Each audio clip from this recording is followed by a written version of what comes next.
what I wanted to show.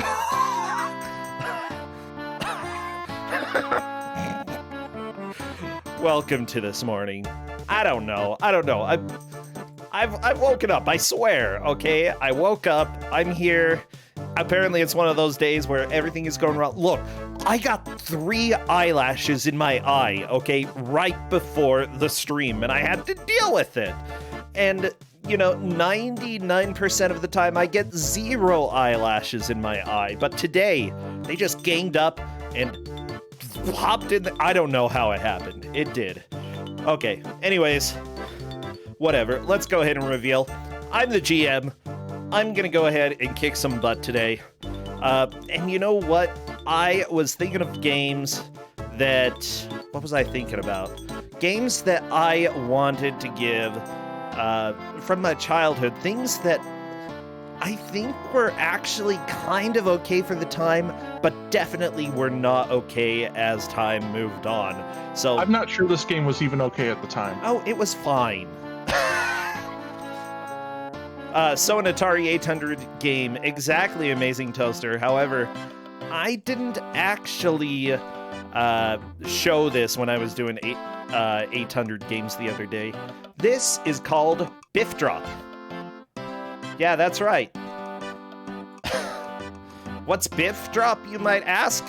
It's a game where your name is Slyvester Biffdrop, which is a good video game character name, you know? Only the best. And you're a duck. Wait, you're a duck? Yeah, didn't you read the lore? I didn't have time, I had 3 eyelashes in my eye. Well, you should fix that. I did! That's what I was doing. Oh my gosh, Corndan. Oh my gosh. Well, Corndan is actually jumping in here both to commentate as well as be our zombie for the match. And one of the things that he asked is this game broken? Why can't I go down ladders? And I got to respond, no, that's the way that the game is supposed to work. I mean, I think that if you're trying to come in blind and you're trying to make sure your controls work, because the Atari 800 emulator is awful. No, I prefer that to RetroArch. Well, I mean, RetroArch has a version of this that's old, and that's why it didn't work in RetroArch. Yeah. But, I mean, all told, right, just everything about Atari 800 is, as far as an emulator goes, kind of sucks, but there's not anything better. So I was making sure things worked, and I'm like, I can't go down. Did I set something up wrong? Or it's an Atari 800 game. I might just not be able to go down ladders. Yeah, you can't go down ladders. But at the same time, the menu that the Atari 800 emulator uses is exactly the type of menu that the Atari itself used. Oh, for sure. And I love it. Like, honestly, I would prefer to use this over... I've tried tons of Atari 800 emulators and tons of Atari emulators. I think I prefer this to BizHawk. Gonna be honest. So my only complaint about this, right, about the emulator, I have a lot, is that, right, when you're going and expecting like easy ways to set things, so like I will give RetroArch credit even where it's implemented this exact same emulator, right? It's some of the settings are easy to change on the fly. Right here, you have to do a lot of work in menus that don't always make a lot of sense unless you happen to know the Atari 800 really well. Well, I happen to, so maybe that's why I love it. I don't know, this is childhood nostalgia for me, Corndan. That's 100% what this game is going to be for me, because I remember my dad playing this, and the sound effects terrified me for this game, okay? But then again, everything terrified me as a kid. I mean, the sound effects should terrify you as a kid because they're terrifying. Oh, so you're terrified? Oh, totally. Oh, it's not just me, they're just real bad. And the problem is this game came out in 1984 when, let's be honest, I don't know if there was anything better on the Atari at the time, right? No. But there was definitely better stuff available in 1984 than this. Not for home consoles. I would even argue that the Atari 2600 had better games than this. Okay. And it came out 3 years before this. I mean, 3 years sure. before the 28 or before the 800.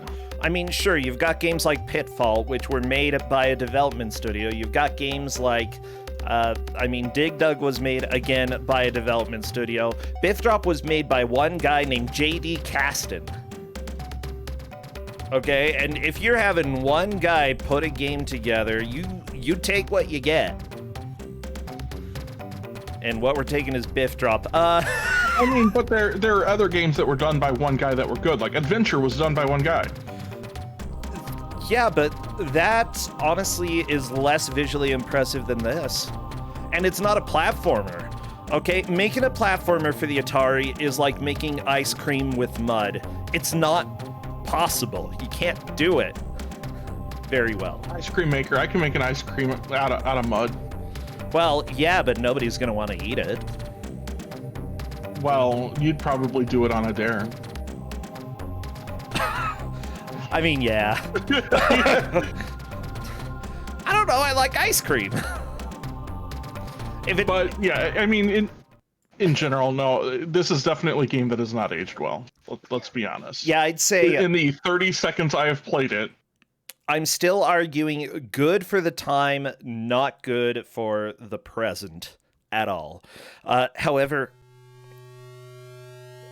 Yeah, you're going to hear this sound for a little while, everybody. I'm not sure I'm even willing to argue good at the time. I will argue it's what we had. It's not what you had, it's what I had. Well, no, it's not what I had because I had a Commodore 64. Yeah, and my parents were like, hey, you want to play games? Well, here's Biffdrop. Why don't you go have fun, you stupid child of mine? I mean, growing up, and we liked it. In my house... Right, supposedly, because I only ever found them later, right? Growing up, I definitely apparently learned how to do some of this on a Commodore 64, but we also had a VIC-20. The VIC-20 came out about the same time as this and had better stuff, but that's another argument for another time. So, I mean, I feel you on the this is what you've got. Let's see. Yeah. There were definitely... I mean, I feel I get where Atari came from in making the Atari 400. I think they just made some really bad decisions about it. I'm really happy about this game, though. I'm so glad I get to show this. It was so bad. It is. Oh, my gosh. Okay, everybody. I need you to get your emotes ready. Specifically, let's get birds, eggs... Ducks. What? I guess you're a duck. Yeah. You are a duck. Birds and eggs and ducks. Okay. Not for you. Uh-oh, I think Internet Dirigible accidentally hit the button and started. Why? Well, Mooware did as well. Yes,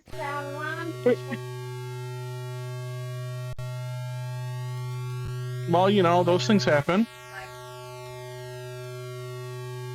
So I just want to say, you know, the whole time here, if I get distracted, it's because my son is bringing me my GDQ donation. Aha! That I really hope they accept. Okay, I'm doing the countdown right now in Discord. Spam those birds, ducks, and eggs. Okay, they're very important. Don't worry, we'll read the lore because I didn't have time because I had things in my eyes called eyelashes. Okay, welcome to my childhood, everybody. This is Biffdrop, and I think 2 out of 4 players have already died. The biggest thing that they're gonna have to learn is how to actually, platform in this game. So what you have to do is collect eggs. Guess what? The flashing brown things, they don't look like lasers because lasers usually aren't brown, but they are. Lasers are definitely brown, and they will definitely kill you. Oh, yeah. Poop lasers. Lasers made of poop. They could be lasers made of poop. I'm not sure. Yeah, I'm just glad I'm not playing on keyboard. Oh, by the way, I need to give everybody a flashing warning, and don't worry, you will see as soon as we get a game over on Internet Dirigible's screen why.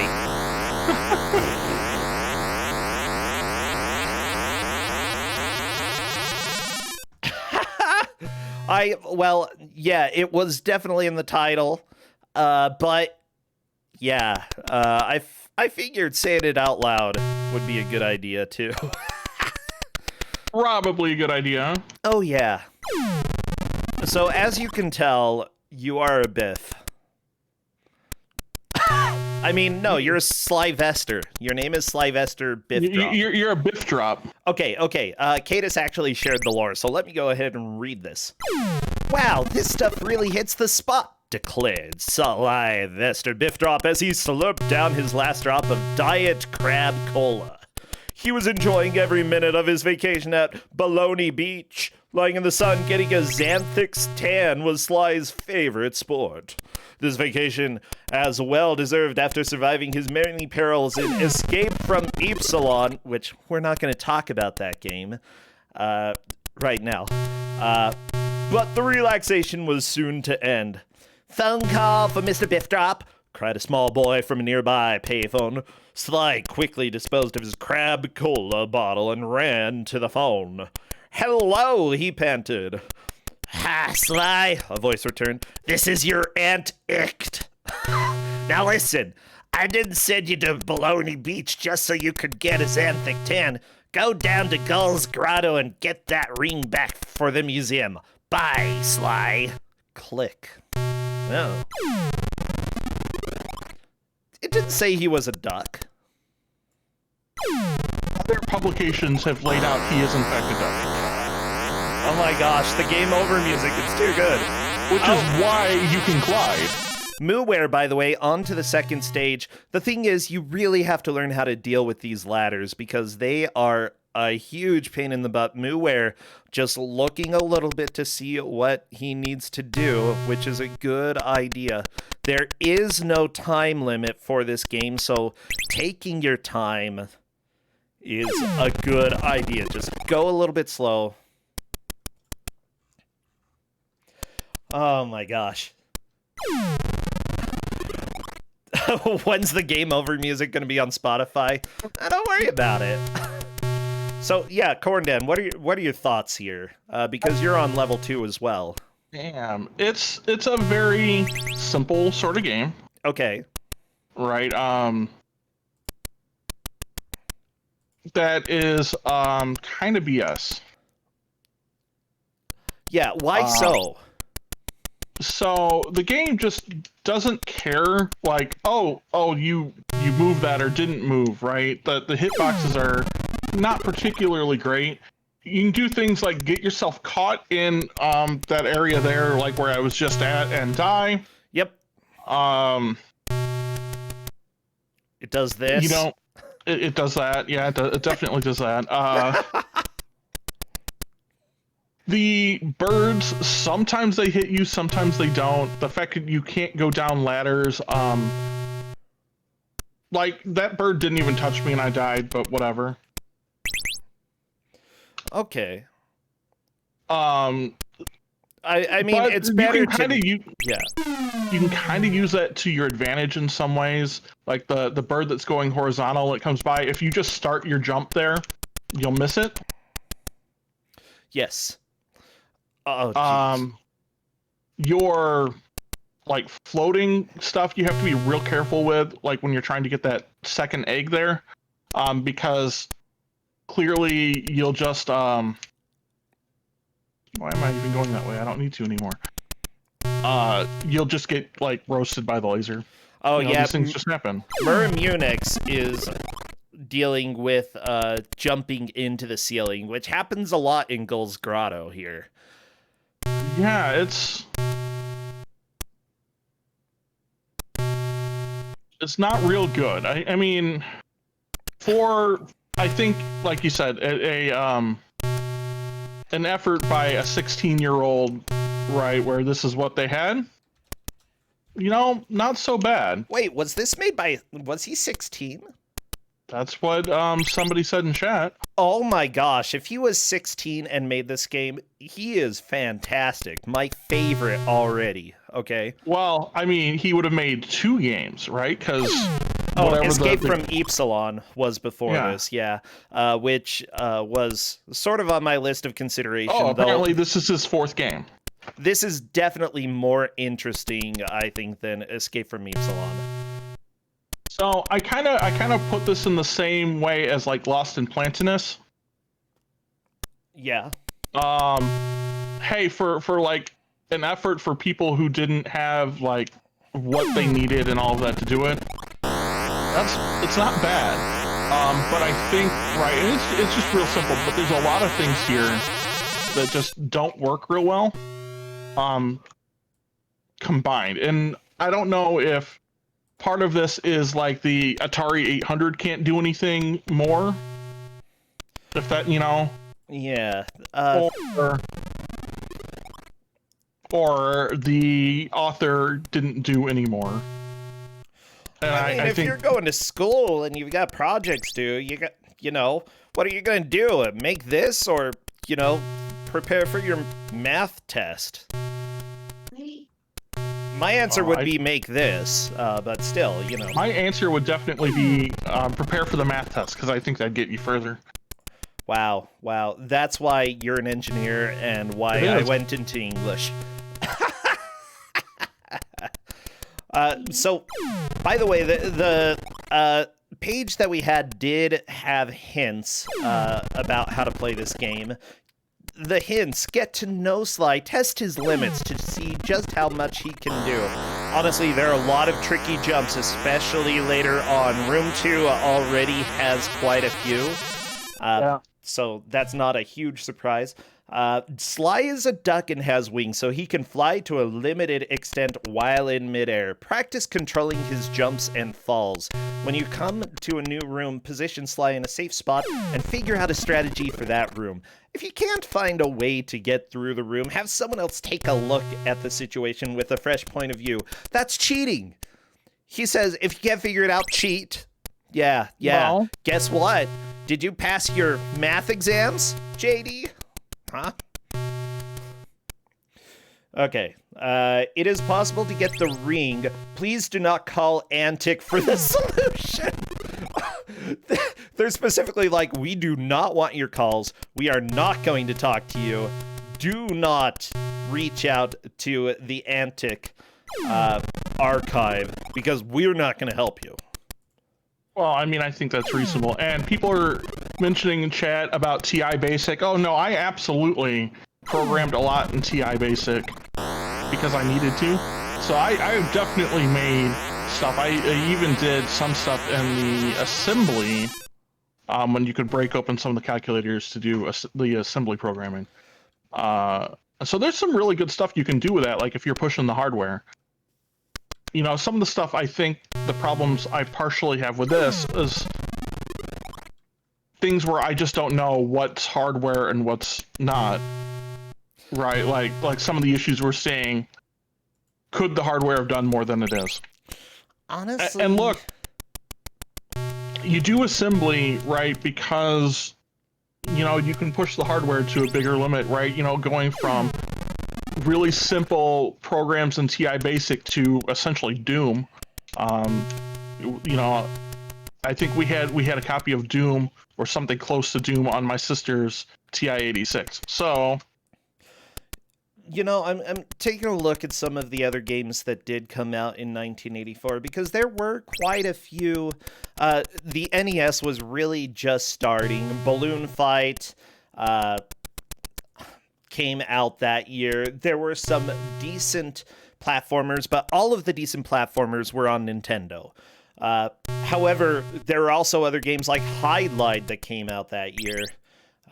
Well, and Highlight's another one that if you think about what Highlight originally came out on, we're not going to talk about it on the NES, right? Like, one, it made sense, and two, I'm not going to call it decent. I'm gonna say it's a product of the time, but yeah. I will say it's well made, right, as a product of its time. That doesn't necessarily make it good to play. Like, I don't tell myself wake up in the morning and go, you know what I would really like to play right now? Highlight. Yeah. I usually don't think of that. Maybe Super Highlight, but not Highlight.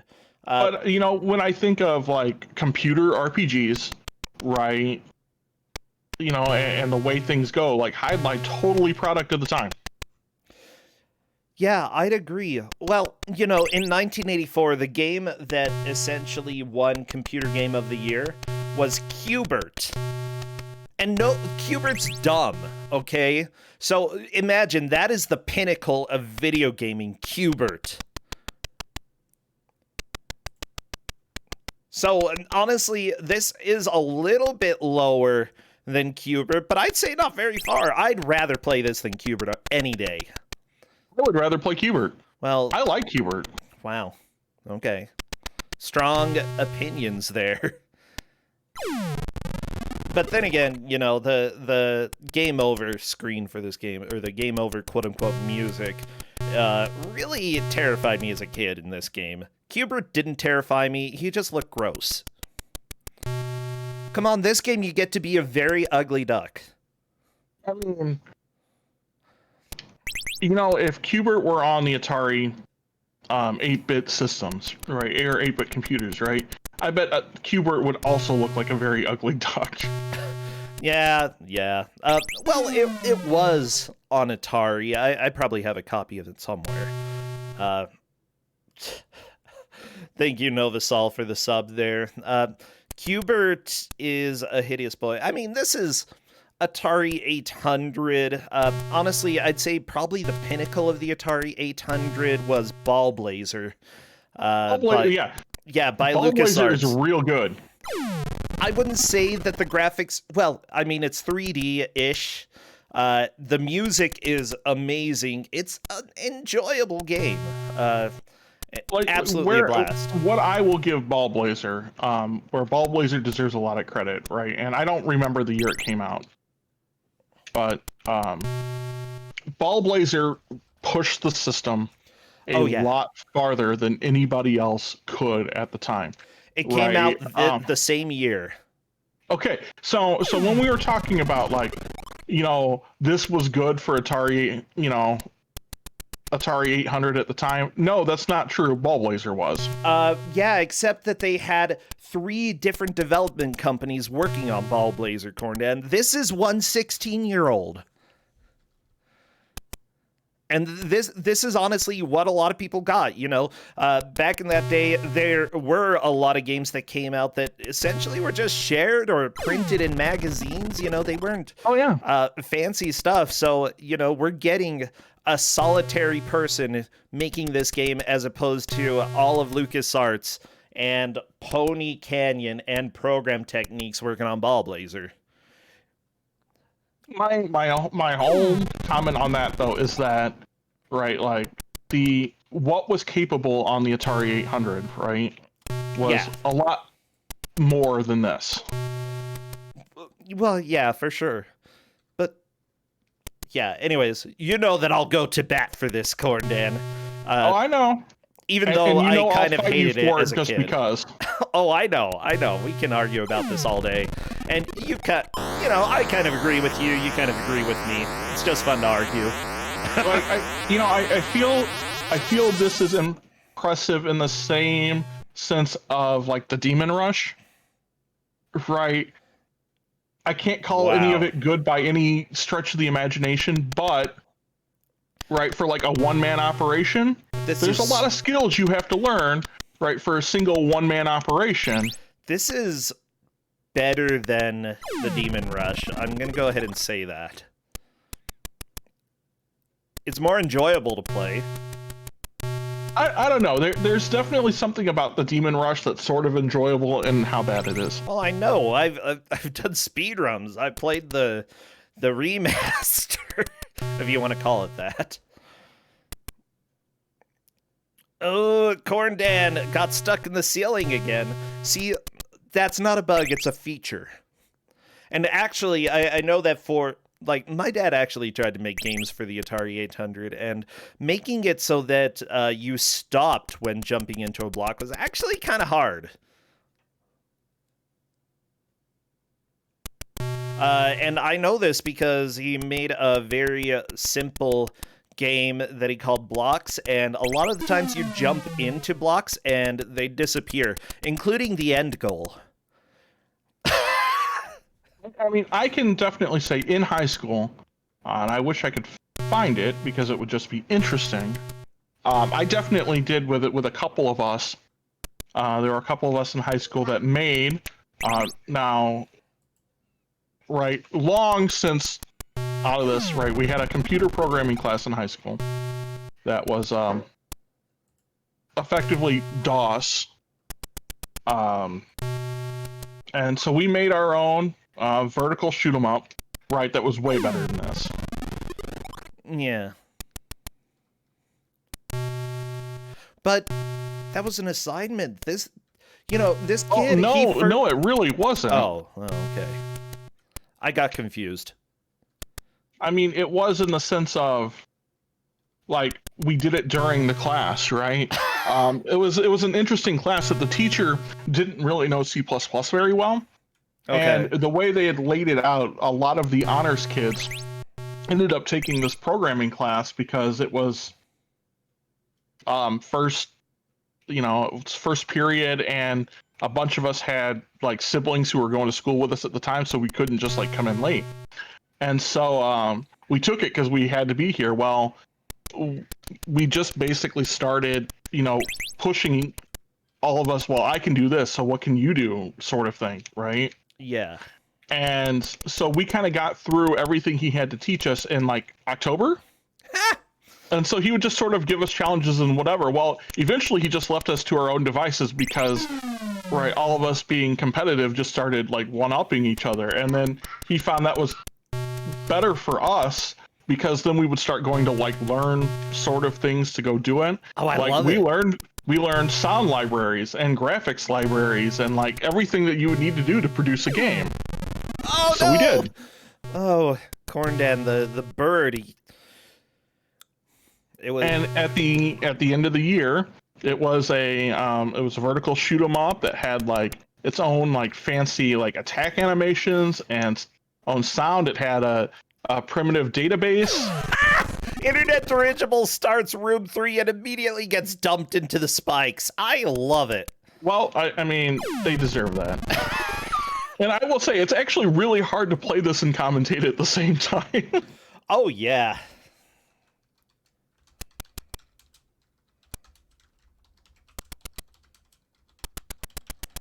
But so yeah, like in 1999, we basically made a game that played on DOS that was definitely better than this. Now, I wasn't restricted to 1979 hardware. Yeah. I mean, this obviously was a kid who was doing it, from what I can see, in his own house with whatever his parents were able to get him.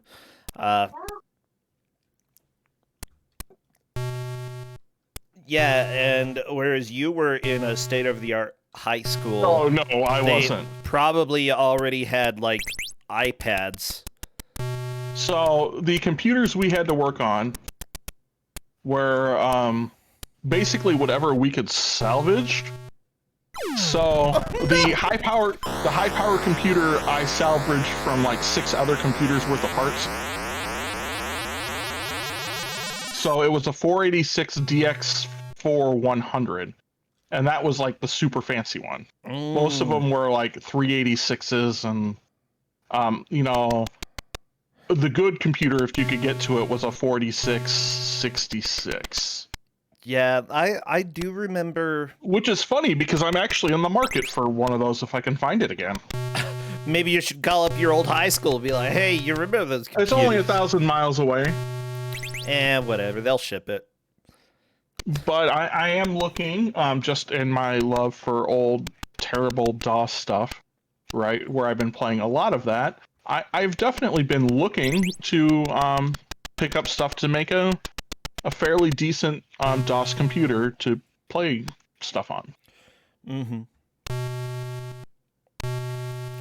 And of course, when I get everything I want, the first thing I'll play for you guys is Homie D Clown. Oh, mistakes, Corndan. No. Mistakes were the fact that they allowed the bid war for bad audio and worse audio. Are you serious? Oh, Yeah. I love that. That is fantastic. And we had to change the name of it around a little bit because nobody was going to know what an MT32 was. Oh yeah. So yes, we there is actually for SGDQ, there is actually a bid war for Homie D Clown on for sound. I love it. I love that so much.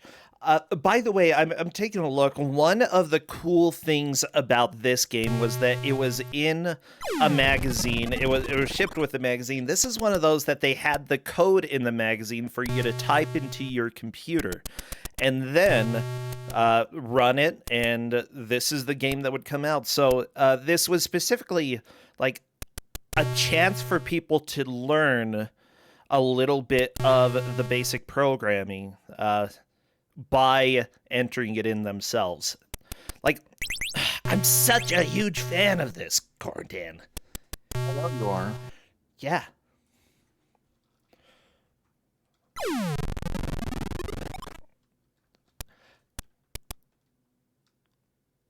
Yeah, people in chat are saying they learned a whole lot of basic from hand typing programs back then. Yeah. And the thing is, like, if you make a single mistake, the game's whole not thing's going to broken. behave as intended. Yeah, oftentimes it just won't work. And so you have to go back and find the error. It teaches you a lot of skills. Yeah, and as someone in chat is saying, this is a lot better than some of the hand-typed games that came out. Oh, for sure. So not only was it made by a teen, but it was made by a teen in a way that other people could learn from it. And there we go. There we go. I really appreciate going into room 3 and just like falling on spikes. and then you fall, and then if you miss time, you know, where you go, right? You hit the laser. And then if you sort of land on the platform, you can hit the still... spikes Oh again. my gosh. Cordan, stop dying! Stop dying! I just Oh. lost 4 lives because of like bad placement. I love it. That's terrible. That's real bad.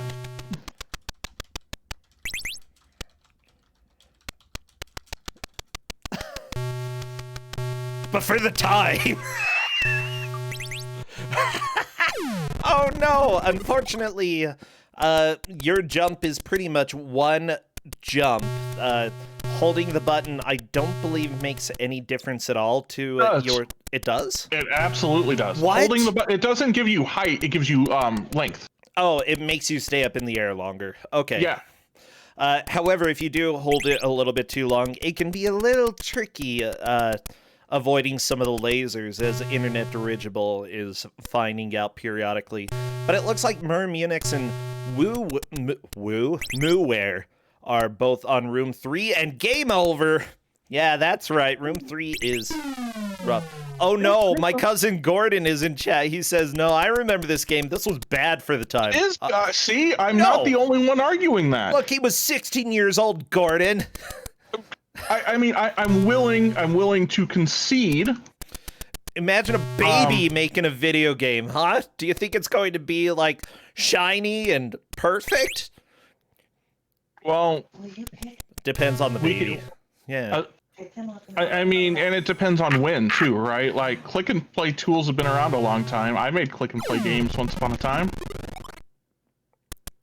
Yeah, I need to make some games sometime. Like, I really do need to. Xandra, one of these days, you and I need to sit down and do a stream where I make my first game that's not just following a Unity tutorial and then forgetting everything about it later. Wow, Corn Dad, you're going behind my back and saying things in chat? No? Oh. Okay. Are you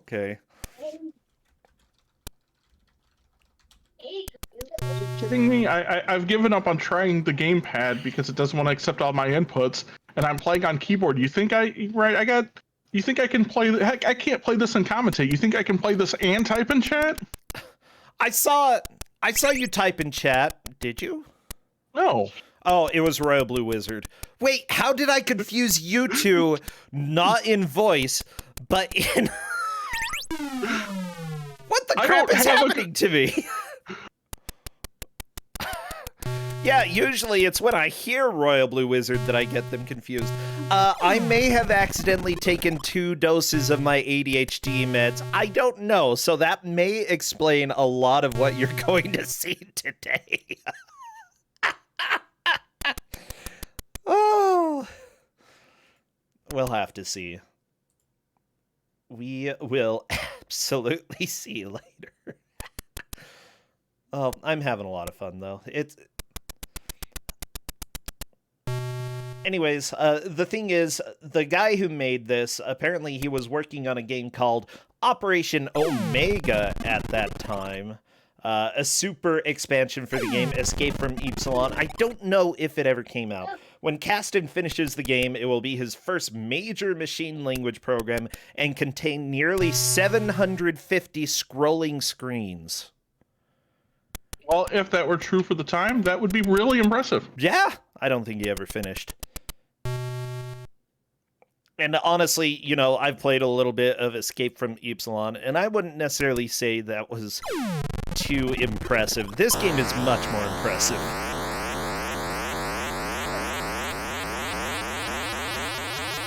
There goes Internet Dirigible. Room 3 is really the run killer for people, and I think NPC... Oh, why am I saying Epsilon that way? Sorry, it's a Portuguese thing. That's how you say the letter Y. Epsilon. Like, legit. That's the word for the letter Y. So, I'm sorry, everybody, that I'm trying to keep everybody culturally diverse. Okay, Mooware only has 2 eggs left in this area. However, the jumping laser section is a little bit difficult. Let's see what Mooware can do. Oh my gosh, skipping most of the lasers in order to get that egg. Only 1 egg left in room 3.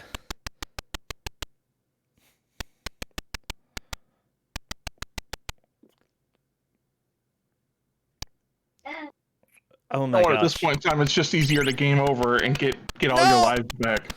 Mooware dying right there. Not the worst fate because he goes back to the top of the level. Oh, barely dodging a bird. Oh my gosh, these birds, they're murderous. I really love the animation, though, and that, like, the bigger birds are just, like, the smaller birds stretched out horizontally. Flap, flap, flap.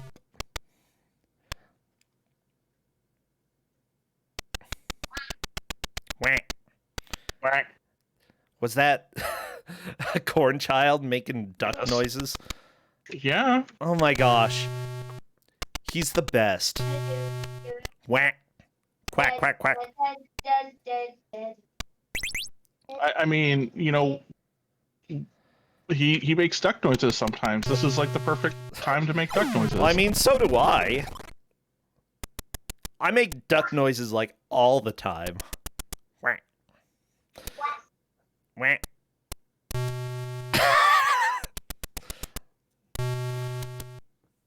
I'm so happy.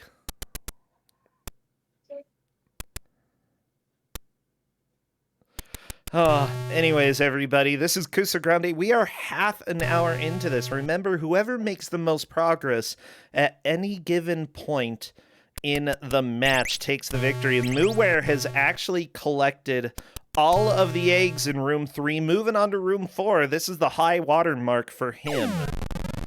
It's a high water mark for anybody. Oh, geez, and the bird just nipped his little duck bill.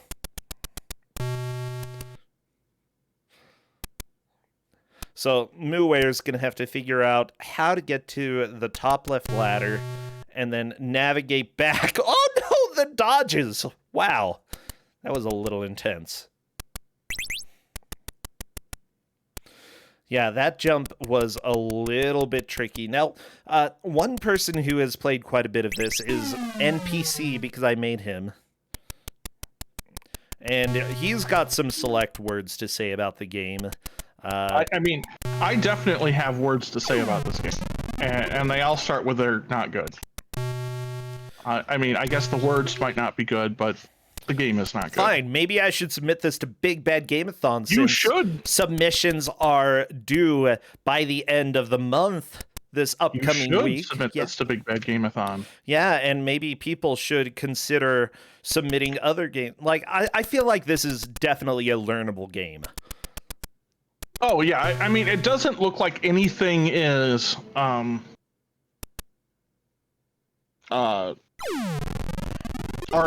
Like, it's all deterministic. Oh, yeah. So you should be able to do it. I wonder if there's a task for this. I mean, there's a long play. It's 11 minutes. I would doubt that there's a task. Oh my gosh, Mooware! In laser jail. Don't want to go there. How does laser jail compare to llama jail? You know, to prison jail. I have to think it's worse because all you get is poop lasers and no llamas. It's true. I don't like laser jail. No. Hurts your eyes. And you don't get to pet the llamas. It's just, no. I prefer... I mean, I don't want the llama that's in prison jail. I mean, yeah, it spits at you, but all llamas spit at you. It also has demon eyes. Also has a tattoo. Well, I mean, that just makes it a cooler llama. Yeah, it's true.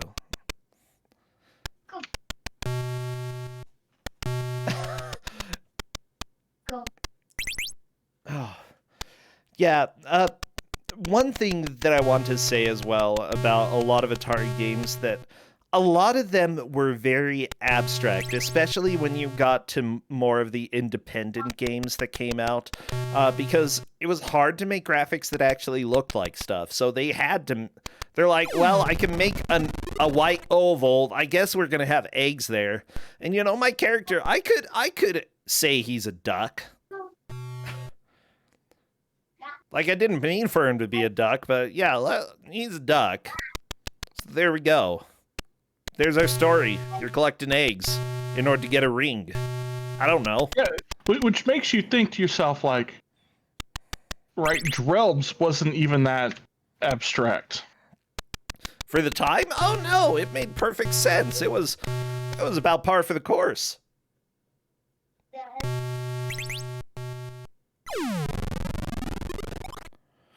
It actually had a story. Like, the fact that Drelbs had a story means that it was not as abstract as other things. But at the same time, like, games back then were wild. Well, yeah, but... yeah.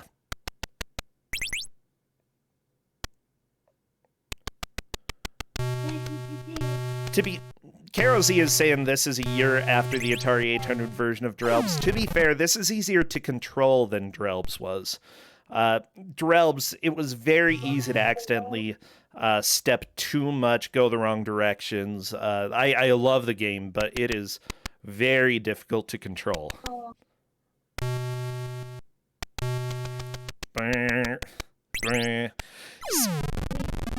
What's funny is that, like, even though the music in this game is non-existent and it's like really quiet, we're sitting here in Brosentia's quiet time. The players are complaining in Discord quite a bit about this, and I love it. Are they? I haven't even been paying attention. Well, not a whole lot, but yeah, Munich's complaining about Room 2. Internet Dirigible is like, this game, at least it's easy to control. Which, I mean, more or less. Yeah, the biggest thing, I think, is accidentally jumping into ceilings. Corn Dad, no, you got the big bird get ya. You like... Big Bird? Oh my gosh, Sesame Street just coming and destroying souls.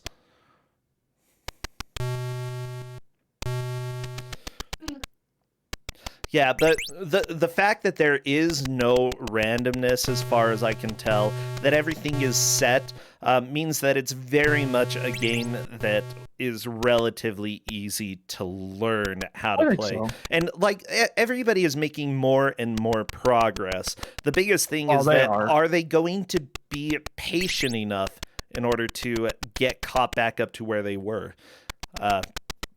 Because they're starting to feel a little bit of the time crunch. You're not Corndan. You're here. You're being our zombie. You don't count for the match. Well, that's true, and like trying to do commentary and play has definitely made it very hard to do. But I agree. I mean, I think that they're like once you know, the patterns are all set. The everything seems deterministic from where it is. You should be able to like after a bunch of time like learn this without too much difficulty. Yeah, I believe so. Yeah.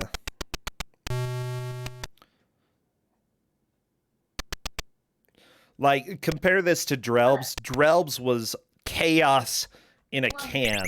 Holy cow. Like, about as random as you could get for the day.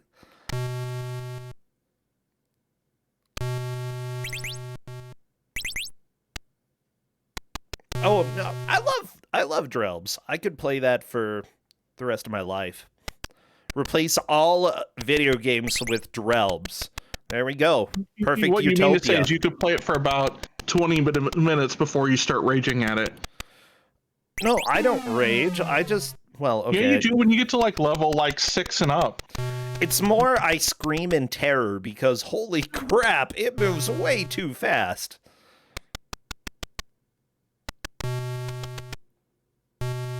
Fear and rage are sort of similar, I suppose. Well, so are fear and loathing. We're not in LA or That's Las LV. Vegas. Whatever. LA probably has some loathing.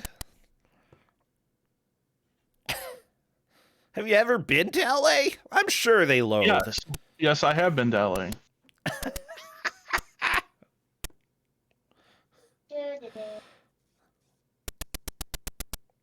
Oh, the later loops of Snoopy. I never really rage because I have to focus way too much in order to play Johnny. Thank you, chat. Yeah, for correcting my pronunciation of Johnny, aka Snoopy. So people are asking what is the furthest level they've seen, and I believe room 4. Internet dirigible is just dying a bunch. And it's because that fall is just butts, okay? The fall in room 3 when you begin, it's terrible. See, I can't even defend room 3. Like, it's kind of I want to be the guy level of crap right there.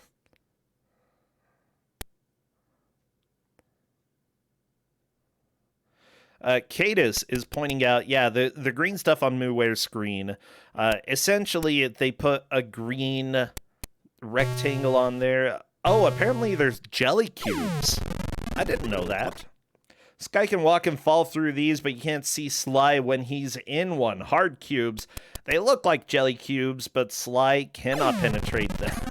Hard cubes and jelly cubes are usually mixed together, so you must help Sly find his way through the mazes of cubes. Counting footsteps sometimes helps. There you go. That's what they are, jelly cubes. And some of them are hard jelly. Or hard cubes. Yeah. It's like you went to the potluck and for some reason, and Karen always brings jelly, but for some reason, she really messed it up this time. Thank you, Karen, for the jelly, the inedible jelly.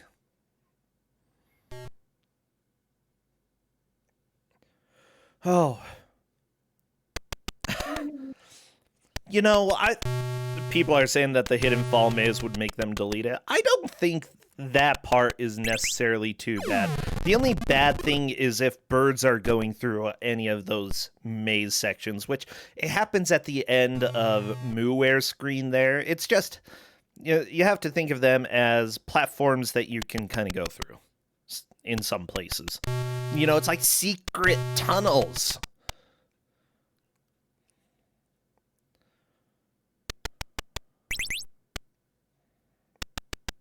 See, Final Fantasy IV had jelly cubes in the form of walls that you could walk through. And that was one of the best games. So don't tell me that, this game only took from the best, because it did. Actually, maybe Final Fantasy IV took from this game. Ever think of that? I'm pretty sure other Final Fantasies had invisible walls before. I don't think there were any before 4.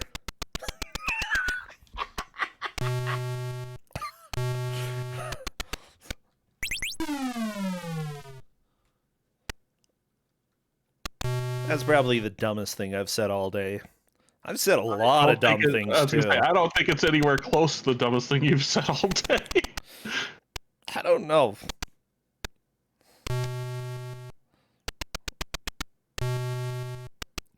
Bung. Bung. But seriously, I would say that no matter how much crap we've given this game, I'm still, I haven't made anything like this. And the fact that a 16-year-old was able to get this put together, I mean, to be fair, this 16-year-old probably never wrote your terrible poetry either. I have good poetry. Oh my gosh, Corndon, I've been published. I am a published poet. I was a published poet at 8, so don't even... I don't even remember what the poem was, but... Yeah, but it's been in, legit places, not your elementary school. Yeah, no, it was a legit something. Oh, okay. No, I won...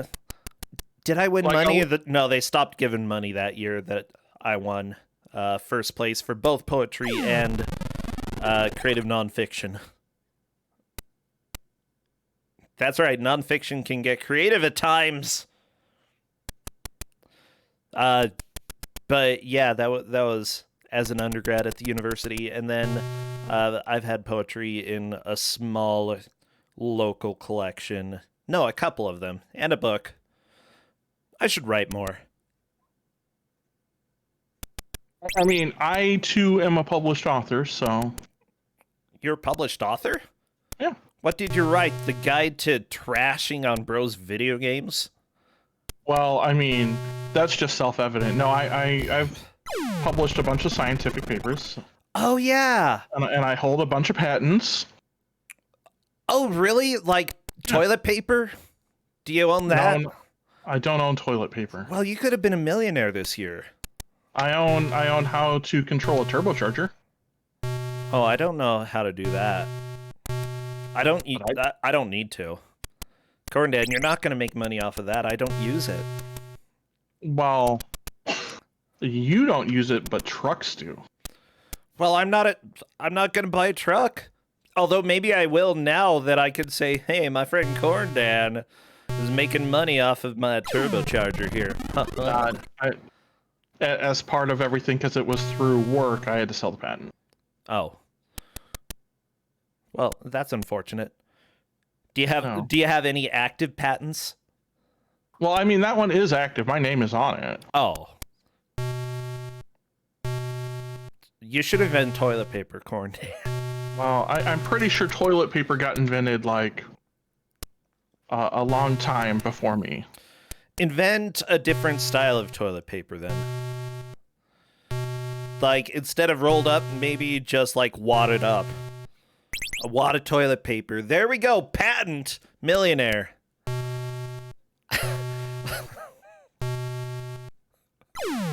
Oh.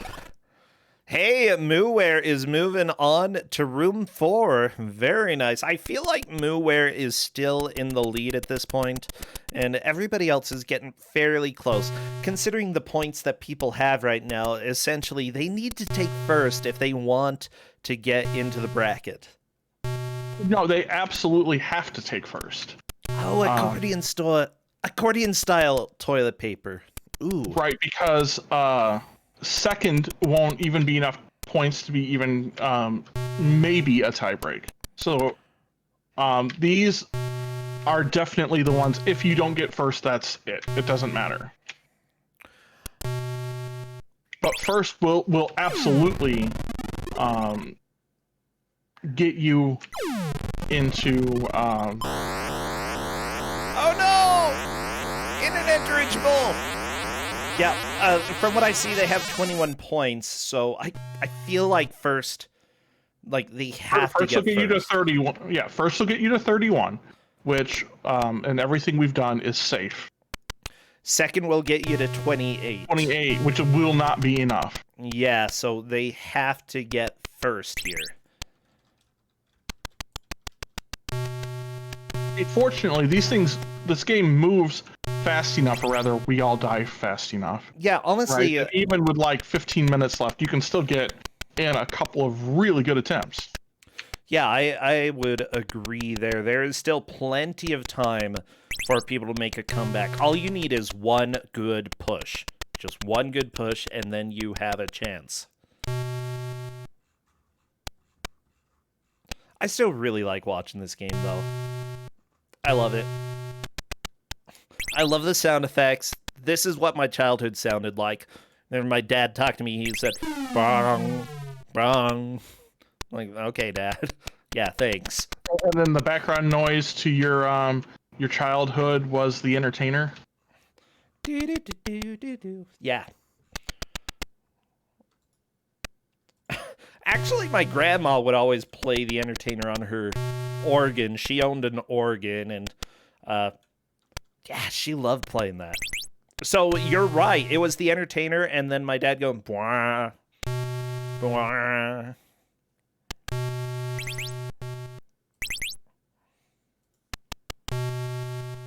It's pretty good. How fast did she play the entertainer? Oh, grandmas play it as fast as possible. Sometimes she actually just pushed all of the keys together and we clapped.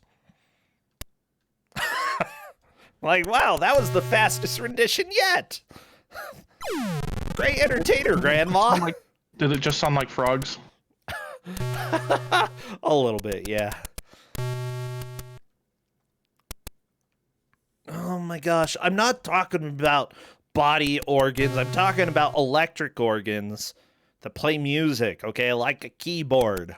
And it has all the little flip switches and the flippery doos, and I think you could pull some things and push them, and knob twisties, and then it had the foot pedals, and then it had another set of foot pedals for volume, and it's fun, okay?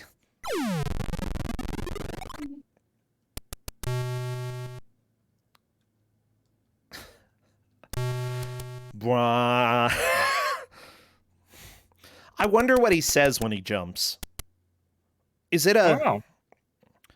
He says, "Bwah." I mean, that might be him making duck noises.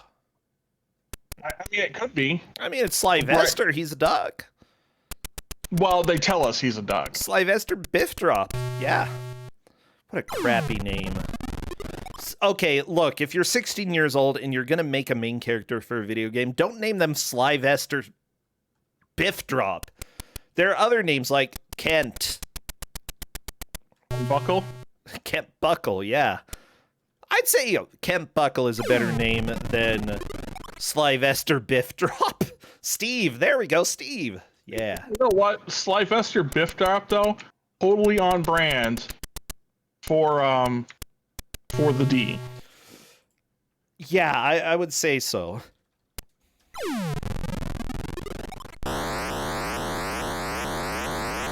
Oh no!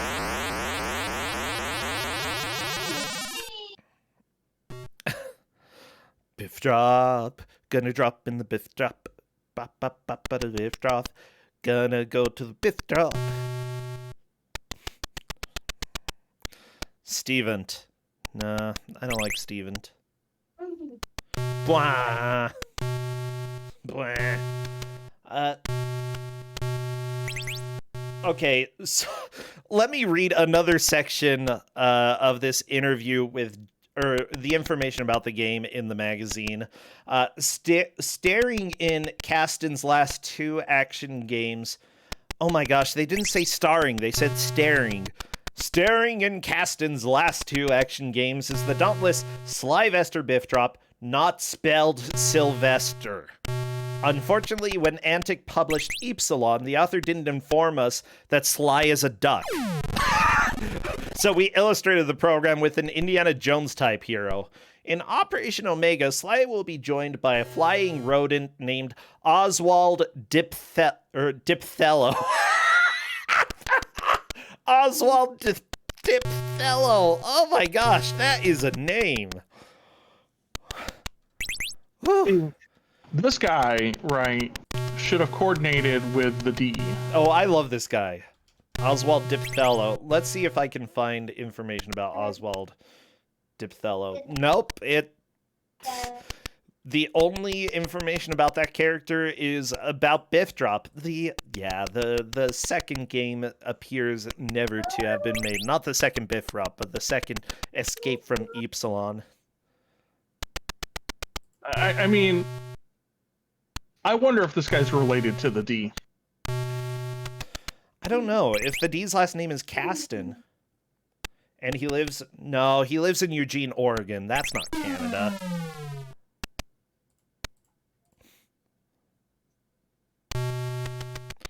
Oh no, Corn Dead, you're getting the blinking. I am. Wrong. I hope you have all enjoyed the sound of Biffdrop. See, this is what childhood was like. You played games where you had to jump over birds, and it was quiet, and then, you had bright flashing lights whenever you got game over. That probably explains a lot of my life, actually. Notice that he said that he hopes you enjoyed the sound of Biffdrop. Right, not sounds. There's only one. The sound of Biffdrop. Oh, by the way, what makes J.D. Caston's games outstanding is their fast movement, smooth graphics, and humorous plot backgrounds. I mean, considering that you have to go and buy this magazine to figure out what... I'm sorry, I saw chat and they're making me laugh. You had to buy the magazine to find out what the plot was, and that they didn't even know when they published the first game. And so they made him an Indiana Jones character instead of a duck. I'm sorry, I am so in love with this. But at the same time, the whole thing is very much like the small sites where people share little games that they made on forums and such. Yeah, Mooware made it to Room 5. I don't think anybody's going to get that far. I'm not going to get that far. I mean... There's a bird just flapping at the bottom there. Flap, flap, flap. Hello, bird. How you doing?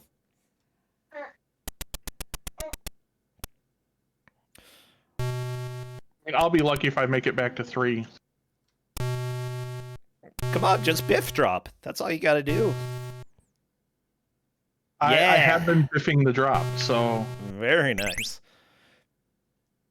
I can't believe we have, like, almost 300 people sitting here watching Biffdrop. I mean, I can believe it.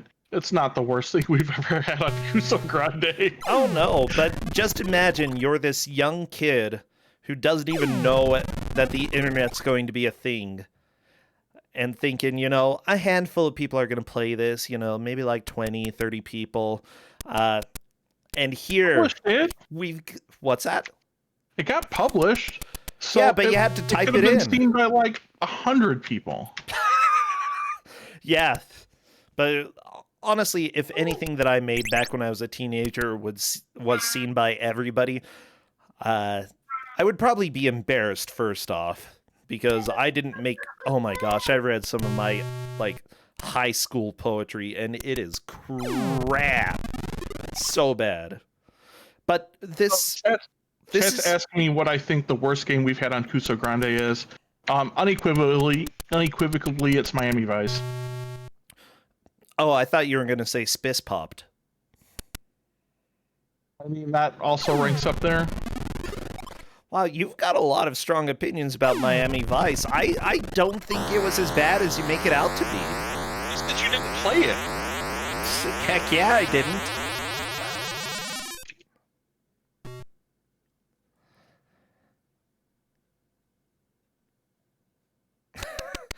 Maybe one day, Corndan.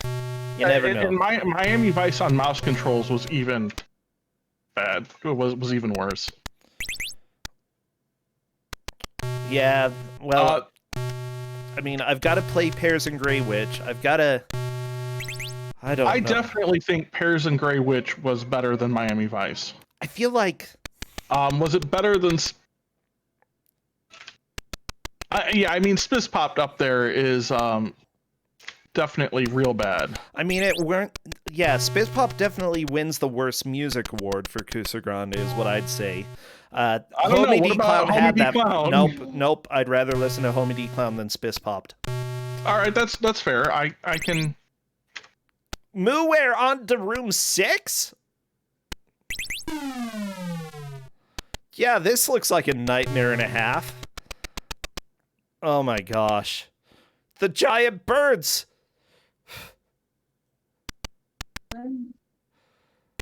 You only gotta get 2 eggs.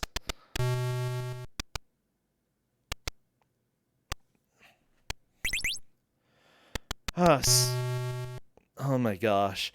Honestly, you know, it really depends on the definition of worst. If you mean worst as in the least enjoyable to play, or the worst as in programmed, or like the game is held together based off of strings and cups and, you know, gum, chewed gum, or if it has unenjoyable music, or if, like, I don't know, there's so many different ways that you can say something is bad. You're absolutely not wrong here. There's definitely a lot of worse that we could define for various different reasons. Yep. So I think we'll pretty much always disagree. We'd have to go based off of individual categories. Chad is asking if that was a death warp. Mooware did die and went back to the beginning of the stage. Every time that you die, you do go back to where you started. In some cases, that's useful. In this level, it's not. Yeah, Mooware might actually make it to room 7, as long as he can avoid these birds. This is really Mooware's final push. This is everyone's real final push because Yeah.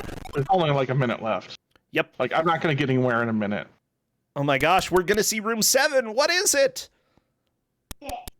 Oh, they're birds and eggs. Who would have guessed that?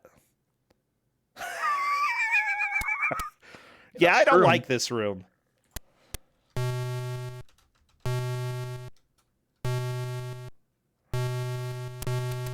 Not a fan of the bird eggs. Or the eggs that have birds. No! Bird in the face, but luckily Mooware did get an extra life. I think that you get 1 extra life every you level. get one every time you get to a new level. Which is nice. That's a good feature. Yeah, people are bringing up also as another bad game is Lost in Plantinus. And I think, right, I played that. I tested it for Tristan. It's... and it's another one of those games that's bad, but like once you know what's going on, like it's definitely kind of controllable, right? And you just have to recognize that everything is done on like 2 frames a second. Oh yeah. Well, everybody, I hope that you have enjoyed all of those sound effects because that is time. Woo! Oh my gosh, we are free! We are free from the Biffdrop! Everybody, you can Biff rise to the top. Mooware definitely won, like hands down. There is no doubt about that. That was freaking awesome. And per Cadus, there are 8 rooms. 7 out of 8, that ain't bad at all. No, it's a lot better than I did. Yeah, you got to... Did 3. you get to 3? Okay. Yeah, I got a couple of eggs in 3, and that was about it. Yeah, honestly, nobody came close to Muware. And I think that NPC didn't make it that far during his testing for the game. So, yeah, this was really cool. Hello there, Muware. Hello. You crushed this game, okay? I'm not kidding you. Nobody was anywhere close to you. Really? Well, that's pretty great. Yeah, I know that everybody made it to room 3. I don't know if anybody else other than you made it to room 4. So the fact that you made it all the way to 7 is huge. Yeah, after, I don't know, 3 or 4, it suddenly became a lot easier, apparently. Yeah, like, room 6 looked like possibly the easiest room of the game. I gotta be honest there. Yeah, so what are your thoughts about the game? Give me the the blah blah blah blah blah. Give me the rundown here. Well, it's awful, in my opinion. But I guess for a game of its time, it's pretty normal. See, Corndan really tried to argue against that and say, no, it's not a good game in any regard. Not even for the time. And I feel like it was, especially for somebody who was 16 years old who made this game. You know?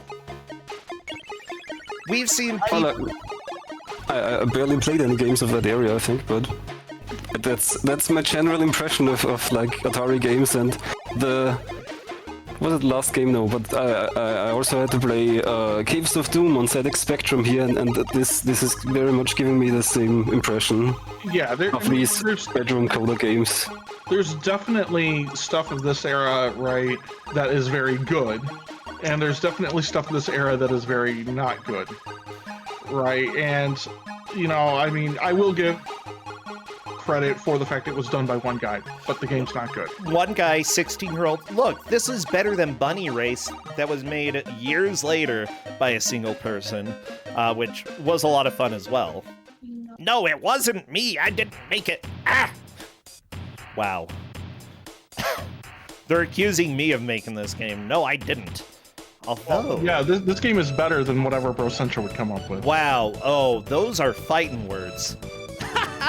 So, are they wrong? Yeah, Muware, is this a game that you could see yourself returning to, or are you going to go ahead and put it to rest as you go on to the bracket? I think I'll try to beat it at least. Okay. So in general, I try to at least beat all the games I've gotten in Ku5ogrande, and maybe even try speedrunning them a bit. I know NPC wants to speedrun this a little bit. Well, if you can get this beat in the next week, you could submit it to Big Bad Gameathon. True. I actually am tempted to do that as well. Beating really shouldn't be an issue, but I don't know if I want to speedrun this. I did make speedruns of The Incredible Adventures of Mad Mac and what's the other one? Caves of Doom. Can you believe that no one put those up on speedrun.com?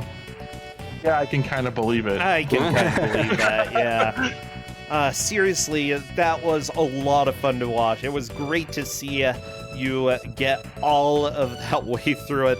So, this is a game from my childhood. I'm really glad that I was able to see it. Is there anything that you're streaming over at your channel that people should check out? I don't stream too regularly, but yeah, from time to time, I'm doing whatever piques my interest, like speedruns sometimes, playing indie games, grind races. Okay. That sounds like fun. Blind races. Well, we do those here. Yeah. Are you going to be joining Mystery Tournament? Yep. Heck yeah. I'm already making game submissions. I'm up to 10 now. Let's see how high I can get. I gotta do that. We gotta do mano a mano, or Muware a Muware, or Brosencha a Muware. Something like that. I'm definitely gonna join as well, though. I need to think of games that they're not going to instantly reject, because they rejected every single game that I submitted. Did you take Ku5ogrande games. No, they don't want my games. I give them my games and they say, no, we don't want them, you jerk. Games. Well, I think... You could submit Puzznick. I bet they'd take that. Puzznick... Oh, well, it's a puzzle game, so they probably would.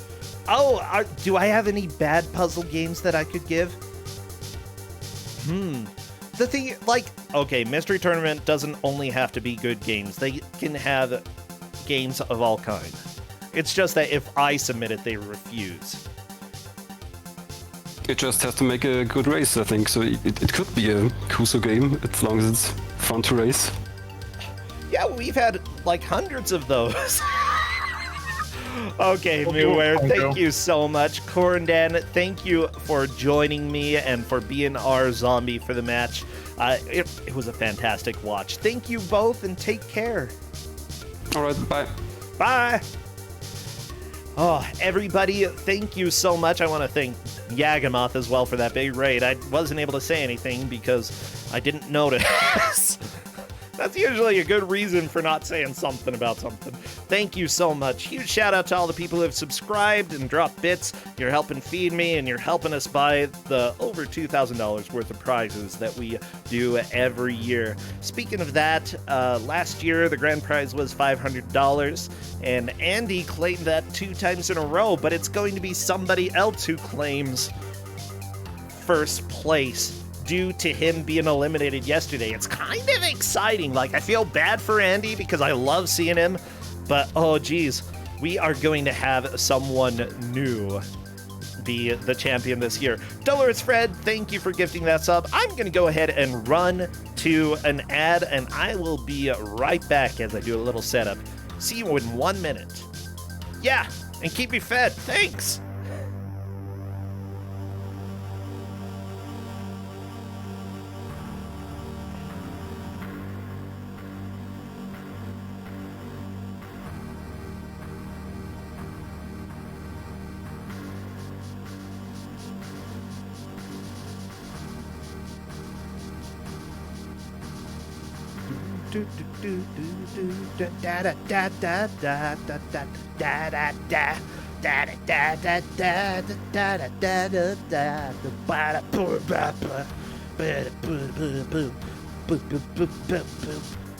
Heck yeah.